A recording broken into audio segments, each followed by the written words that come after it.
First prize വിന്നർക്ക് എന്തൊക്കെയാണ് കൊടുക്കുന്നത് കാണിക്കട്ടെ. കമോൺ. ഫസ്റ്റ് പ്രൈസ് വിന്നർ ആരാണെന്ന് കാണിക്കുന്നില്ല. ഇതെല്ലാ ഗിഫ്റ്റും കഴിഞ്ഞിട്ട് അവസാനത്തെ ഗിഫ്റ്റ് പാക്ക് ചെയ്യുന്ന സമയം കാണിക്കാം ഗൈസ്.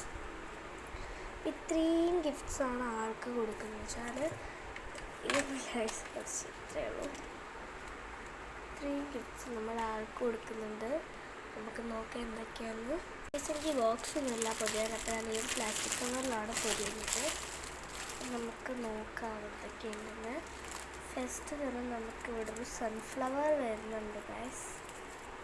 പണ്ട് ഉണ്ടാക്കിയൊരു സൺഫ്ലവറാണ്. ഒന്നും കൂടെ ഉണ്ടായിരുന്നുണ്ട് ഗൈസ്. സൺഫ്ലവർ ഉണ്ട്. ഇത് വെക്കുന്നതിന് മുമ്പ് നമുക്കൊരു സാധനം ഉണ്ടാക്കിയിട്ട് അതിനകത്ത് കുറച്ച് ഐറ്റംസ് വെച്ചിട്ടായിരിക്കും ഞാൻ കൊടുക്കുക. പിന്നെ ഗൈസ് നമുക്കൊരു നെയിം സ്ലിപ്പ് വരുന്നുണ്ട്. ഗൈസ് അച്ഛൻ്റെ പഴയ നെയിം സ്ലിപ്പ് ഉണ്ടോ, എനിക്ക് ഇഷ്ടപ്പെട്ടു, അപ്പോൾ അത് കൊടുക്കാമെന്ന് വിചാരിച്ചു. പിന്നെ ഗൈസ് കുറച്ച് ഞാൻ പണ്ടുണ്ടാക്കിയ ഒരു ജേണൽ, ചേട്ടാ 3ാം ക്ലാസ്സിൽ ഉണ്ടാക്കിയ കുറച്ച് ജേണൽ ഐറ്റംസാണ് ഗൈസ് ഇതൊക്കെ. ഇത്രയും ഇതുണ്ട് ഗൈസ്. പിന്നെ ഇതൊരു ബുക്ക് മാർക്കാണ് ഗൈസ്. ഇത് ഞാൻ അന്ന് കാണിക്കാം. ഇത് ആളുടെ പേര് ഇതിനകത്ത് എഴുതിയിട്ടുണ്ട്, അതുകൊണ്ടാണ്. പിന്നെ ഗൈസ് ഈ ഒരു കമ്മലുണ്ടെന്ന് മനസ്സിലായപ്പോൾ ഒരു പെണ്ണാണെന്ന് മനസ്സിലായല്ലോ.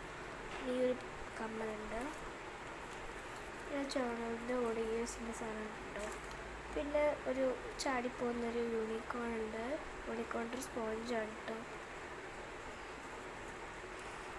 പിന്നെ ക്യൂട്ടായിട്ടുള്ള ഇങ്ങനത്തെ ഒരു ബണ്ണിയുണ്ട്. പിന്നെ ഒരു മാലയുണ്ട് റെയിൻബോയുടെ. പിന്നെ നമുക്ക് ഒരു ഐ ലവ് യു എന്ന് പറഞ്ഞിട്ടുള്ളൊരു ചെറിയ സ്പോഞ്ച് ഐറ്റം. പിന്നെ പണ്ടുണ്ടാക്കിയ ഒരു ക്രോഷയുടെ ഹാർട്ട്.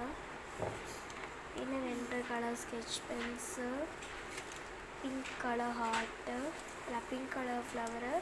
പിന്നെ ഇങ്ങനത്തെ ഒരു ക്ലിപ്പ് ഉണ്ട് ഗൈസ്. പിന്നെ ഒരു ഗ്രേ ബലൂൺ, ഒരു ചാമ്പ് ഫ്ലവർ 2 ഉണ്ട്. പിന്നെ ഒരു ചാമ്പുണ്ട്. പിന്നെ 2 ടൈപ്പ് സ്റ്റിക്കർ ഉണ്ട്. നമുക്കിത് നാളെ എങ്ങനെ ഉണ്ടാക്കി ഞാൻ പറഞ്ഞുതരാം ഗൈസ്. പിന്നെ ഒരു ക്രിസ്മസ് ട്രീ ഉണ്ട് കേട്ടോ. ഇങ്ങനെ വെച്ചാൽ നിൽക്കുന്നില്ല. പിന്നെ ഈ ഒരു ചെറിയൊരു പേപ്പർ ബുക്ക് ഉണ്ട് ഗൈസ്. ഇത്രയാണുള്ളത്. അപ്പോൾ ഇത് പാക്ക് ചെയ്യാമെന്ന് അടുത്ത വീഡിയോ കാണിക്കാം. Bye bye.